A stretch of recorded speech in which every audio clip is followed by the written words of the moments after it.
So here we're going to continue looking at how to graph functions using the idea that we are transforming some sort of basic function. Now, last video, so in the video notes, we looked at some of our common toolkit functions, and we saw how multiplying the function or multiplying the x value does certain things, right? How adding to the function or adding to the x value does certain things. So we learned all these different types of transformations and kind of applied them, just one at a time. So in this video, the goal is to do two things. One, as we'll see in this first example, is to learn how to apply these transformation ideas to an arbitrary function. All right. And this is kind of a higher level of understanding because you can't use your calculator to kind of check your work for this. So it kind of forces you to really understand the concept. And then the other thing we're going to do is apply multiple transformations all at once. All right, so let's start with this one. So I want us to make two graphs here. And this would be a really good one to pause and try yourself, but I want you to, on the same grid here, try to graph 1/2 kx and k of 2x, given that the graph already shown is just plain old k of x. So give that a try, see if that makes sense to you, and then we'll come back and look at it together. All right, so we'll do this in two different colors here. Let's use red for this one, and we'll use green for this one. All right, so let's start with this. So the first thing we have to determine is what type of transformation that 1/2 kx is. So remember that if you are multiplying the function itself by a number, then that is a vertical stretch or shrink. And when you're multiplying it by a number less than 1, that means it's a vertical shrink. So we would say this is a vertical shrink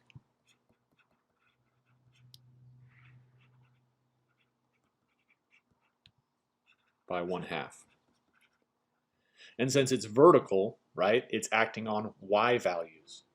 So understand what we're literally going to do is we're going to go to various prominent points on the graph, and we're going to move them according to this transformation.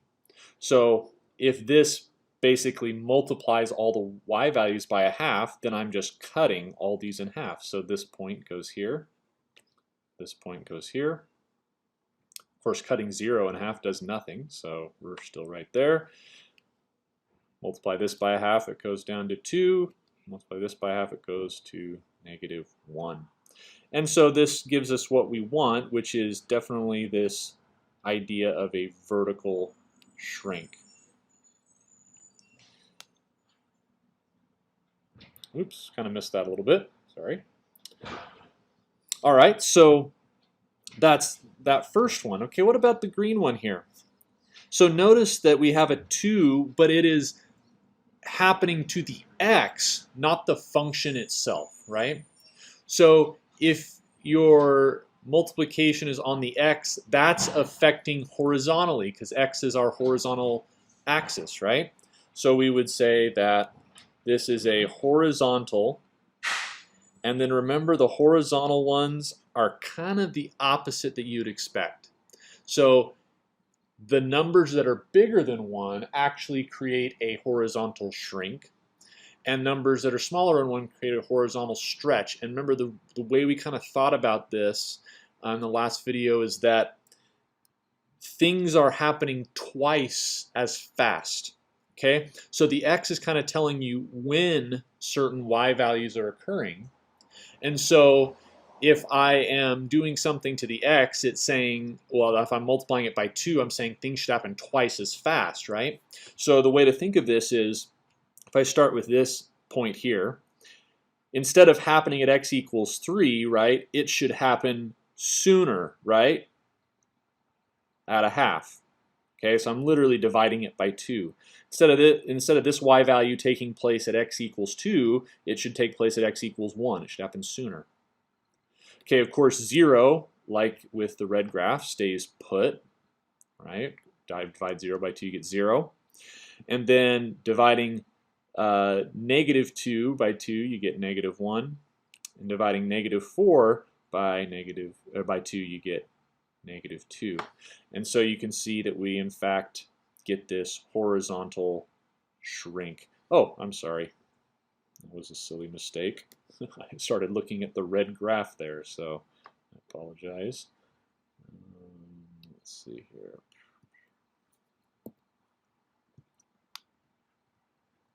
All right. So this is what I'm trying to make into -1, and this is what I'm trying to make into -2. And so we've taken that original black graph and we have shrunk it horizontally, right? You can imagine kind of taking the sides of that and squeezing it down. And then in the first one, we're taking the top and bottom and squeezing it vertically. All right, so this is just us applying what we learned in our previous video to this idea of an arbitrary function. Okay. But now what we want to do is see if we can apply multiple transformations at once. Now there's kind of two approaches to this, and they're consistent with each other, but you just kind of think about them a little differently. But the important thing here is you see that there is arithmetic being done to our function, right? And in example 2, clearly y equals the absolute value of x is kind of our base function. So we have multiplication by 2 and subtraction by 3. So if you want to think about this as applying the transformations in a particular order, what you want to do is always apply shrinks, stretches, and flips first, and then shifts second. And the reason for that is because in the order of operations, we know that multiplication, division come before addition and subtraction. Okay, so we always do it in that order, and that's what this important note's all about. Okay, so I want to show you kind of two different ways you can approach this same problem. Okay, so one way is to start off by graphing the toolkit function. At least get a couple different points down. So we start off by graphing the toolkit function so that we have a nice picture of that. And then, just like on the last example, go point by point and put those points where they're supposed to go. And so what I can do here is say I am going to do this a step at a time, and I'm going to start with this point, the one at the bottom of the V here. So first of all, we got to identify what these are, right? This is happening to the absolute value function, so that means it's a vertical stretch. And then this would be, the subtraction is happening to the function, and so this would be a vertical shift. And it's going down 3. All right, so those are our two transformations. So what I can do is take each of these points that I see and do both of those things to them. So I need to multiply my y value by 2 and then subtract 3 from that y value because they're both vertical, right? So down 1, 2, 3. All right, and I just do that to each one. First I multiply by 2, then I go down 1, 2, 3. Multiply by 2, go down 1, 2, 3. And do that over here as well. Multiply by 2, and then go down 1, 2, 3. Multiply by 2, and go down 1, 2, 3. Until we get a pretty solid picture of this thing. Okay, so there's our function. Okay, now there is another way to kind of think of this, and so let me show you that as well, and you can kind of decide what really works best for you. So, and I'll just, I don't know, do this in green, I guess. Okay.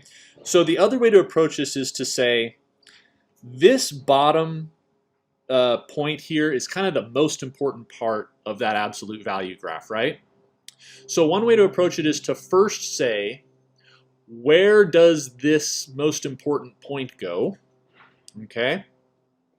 Or I guess another way of saying it is the point that's at the origin, right? The point that's at the origin, let's figure out where that goes and then build everything else off of there.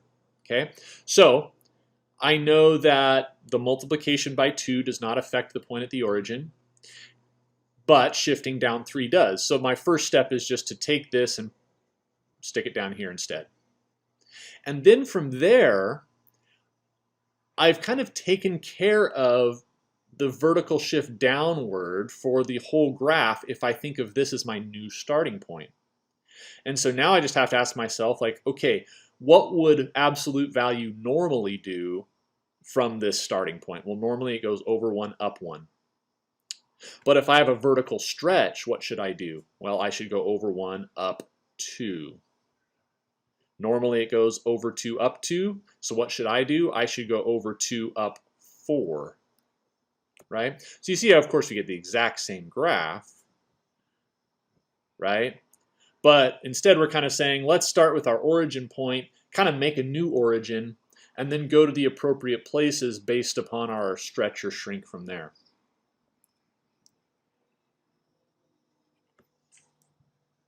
So whichever of those ways makes sense to you is totally fine.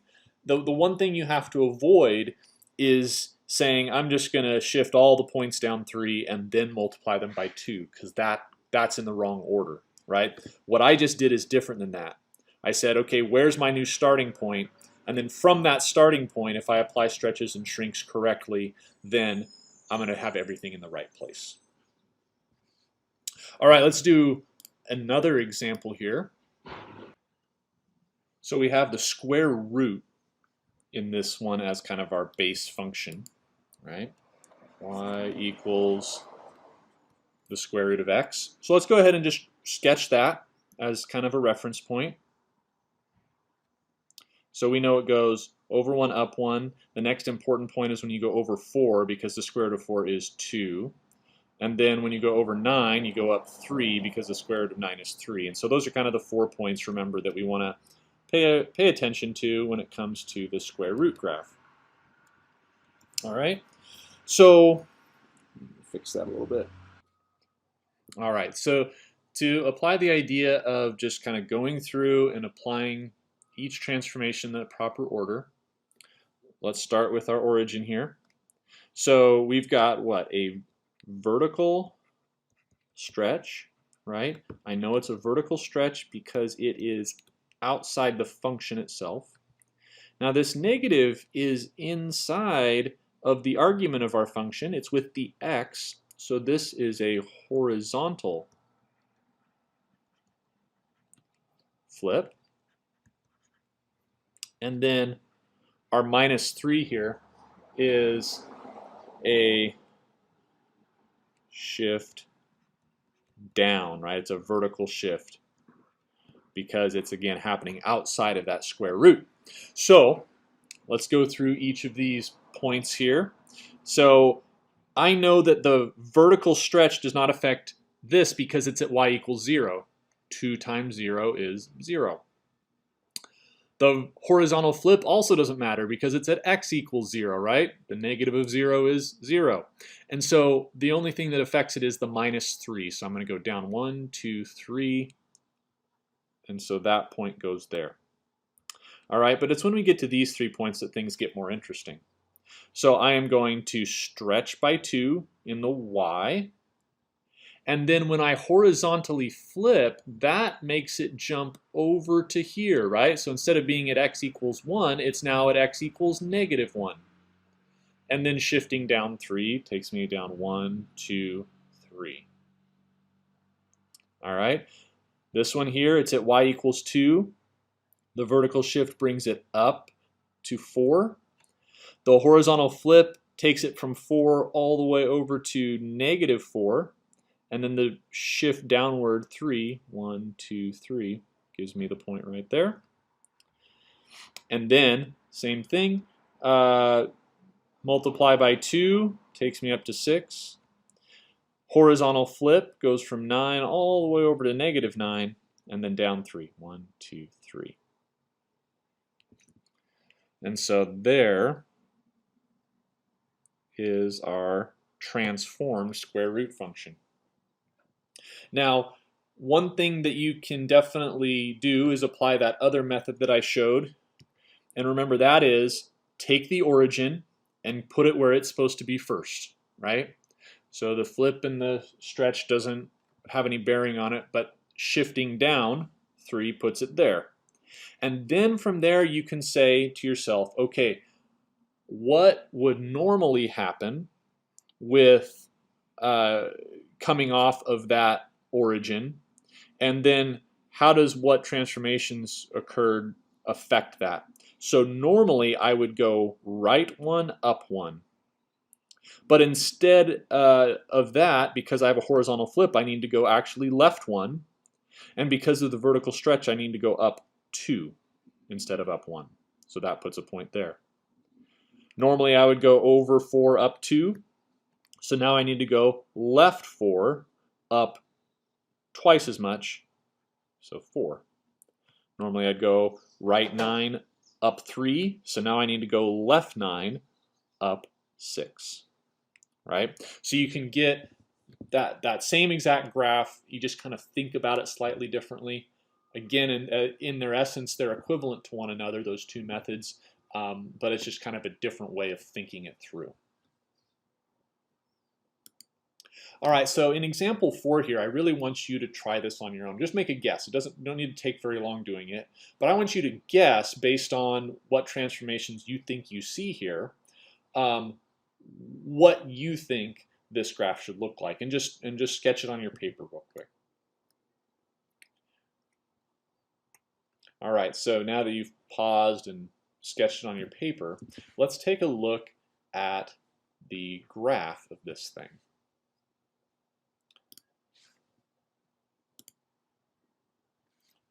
So in my y equals menu, I'm going to put 3x minus 6 all squared. All right, and we will just go to a standard window to look at this. All right, so I'm looking at this and it's a parabola, not surprisingly, because we saw that it was squared. But what may be surprising to you is that it looks like it's been shifted over 2. That might be kind of perplexing because it's showing shifted over 2, and yet I see this minus 6 here. Now you very well may have identified that, you know, this is a horizontal shrink, and this would be a horizontal shift, because it's all happening to the t value, or it's all happening inside of the function, inside the argument. Okay, but I think it would be very reasonable for you to assume that the shift is to the right 6 places, right? And just as a reminder, remember with horizontal shifts, it's always opposite, right? So minus means right, plus means left. Again, because things are happening later, so I have to move that way. But they're telling us that this right here is where the bottom of that parabola is. So it looks like a shift of 2. Now you might even see how a 2 can be created from this. If you pull a 3 out of the inside there, then you can see a 2. So what we have is a horizontal shrink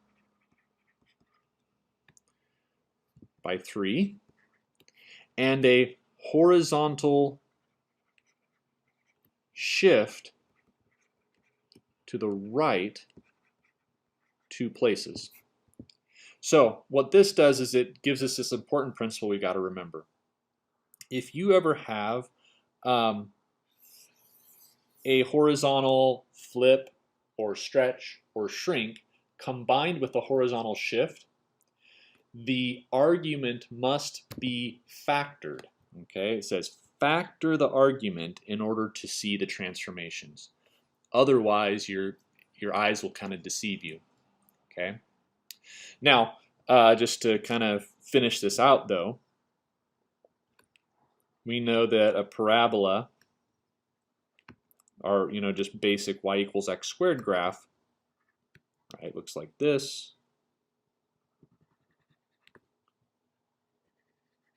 Okay, so given the fact we've determined, yes, it's a shift over 2, normally I would go right 1, up 1. So, instead, though, it's a horizontal shrink by 3, so I'd only have to go over 1/3 up 1. Okay, that might be kind of hard to draw.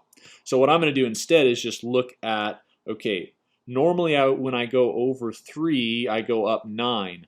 So now I'm going to go up 9 just after going over 1. Right? And then when I go left 3, I go up 9. So now when I go left just 1, I go up 9. Okay, and so that's where we're getting that really skinny parabola that you saw on the graphing calculator. Okay.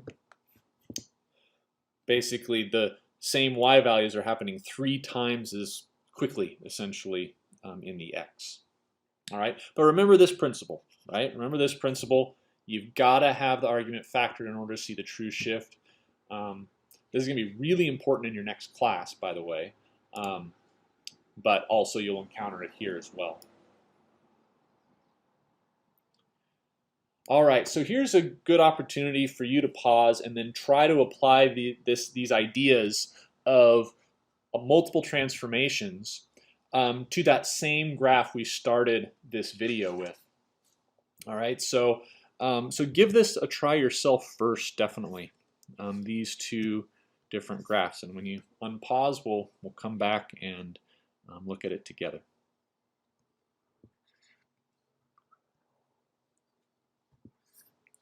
All right, so let's take these one at a time. So this 1/4, that's happening outside the function itself. So this is a vertical shrink, right? With vertical, it's exactly like you would expect. Numbers smaller than 1, shrink it vertically. And a horizontal, because it's happening to the x, horizontal shift.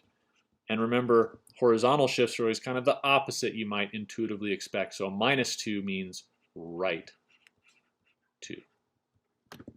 So I can apply that to each of these individual points that we talked about in our first example.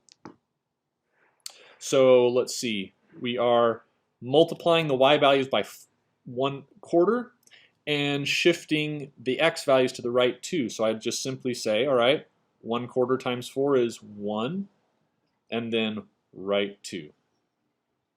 And I do want to use a different color there. There we go, right 2. 1/4 times 4 is 1, right 2. 1/4 times a y value of 0 is still 0, but then I'm still going to go right 2. 1/4 times 4 is 1, and then right 2. And then 1/4 times -2 is going to be -1/2, and then right 2. So you can definitely see kind of what you would expect, right? We've smashed it vertically, and then we've shoved it to the right a little bit. All right, and then this one, what do we have? Well, that negative symbol is with the x, so that is a horizontal flip. And then we have, this is a vertical shift, right? Because it's happening outside the function. So we have a vertical shift down 1. All right, so I take each of these points if it's a horizontal flip, instead of this y value occurring at -4, it should happen at the opposite, which would be 4. So it moves all the way over there, and then it shifts down 1. So there's that point. Instead of happening at -2, to flip it in the x, it should go over to 2 and then down 1. Okay, 0 doesn't go anywhere when you apply the horizontal flip. All right, but down 1, it goes right here. Horizontal flip puts this at -2. Down 1 puts it here. Horizontal flip puts this at -3. Down 1 puts it here. And so when I connect the dots, you should be able to see the idea of flipping it over the y-axis and shifting it down a little bit.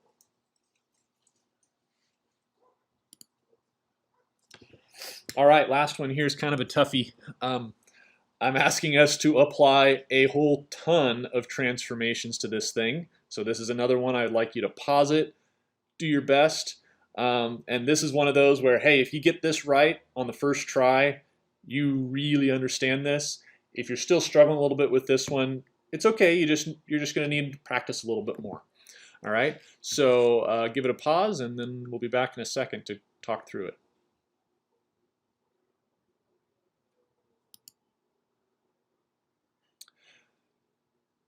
All right.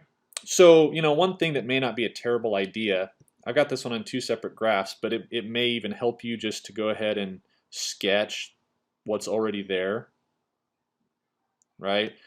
I think in that last problem, we kind of find it helpful to have the points that we're trying to move around a little bit, on the same graph where we're doing the sketching. So there would be nothing wrong if you wanted to just go ahead and sketch it there. All right, but now we got to go identify all these different transformations. So this 2, right? It's happening outside the function and its multiplication. The number is bigger than 1, so this is a vertical stretch by 2. Okay. This 1/2, okay, that's happening to the x, right? So remember that it's the opposite with horizontal, right? So numbers that are smaller than 1 cause stretches, and numbers bigger than 1 cause shrinks. So this is a horizontal stretch. All right. And then what do we have? We've got these these shifts here. So this one's happening in with the x. And remember, it's always kind of the opposite of what you would expect. So this is a horizontal shift right 2. And this is a vertical shift. And with vertical shifts, it's exactly how you would intuitively think about it. When you see minus, it's going down, down 1. So just always keep that principle in mind, where vertical shifts and stretches are kind of doing exactly what you'd expect them to do. Horizontals are kind of doing the opposite of what you might expect them to do. All right, so with all that, we can apply this to each point. We're just going to remember we're applying the stretches slash shrink slash flips first, and then the shifts last. All right, so here we go. It doesn't matter between, we know we got to do these 2 stretches first, but it doesn't matter which one's which, because one's on the y and one's on the x, right? So let's start with the y. Vertical stretch by 2 goes from 2 to 4. All right.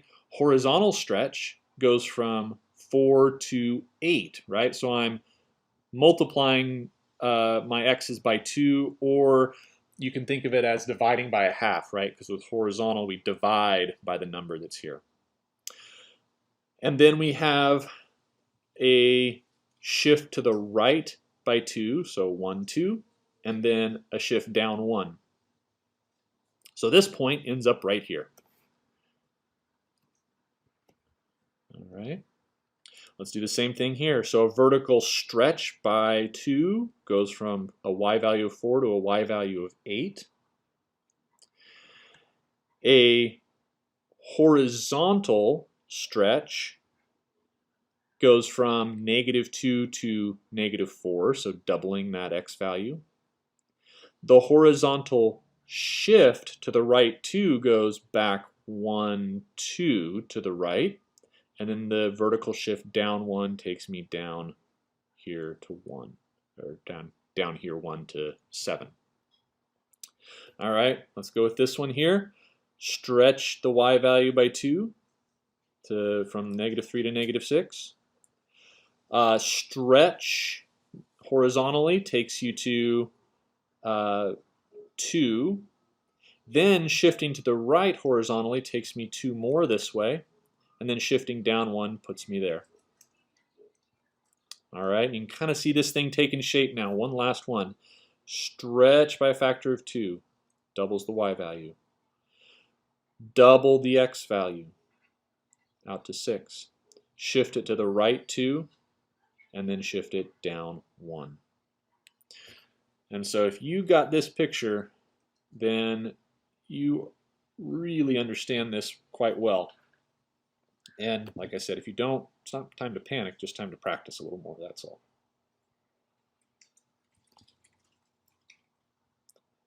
You know, and to put this in the language of, you know, the rubrics and everything, right? You're doing this, you're at expert level, okay?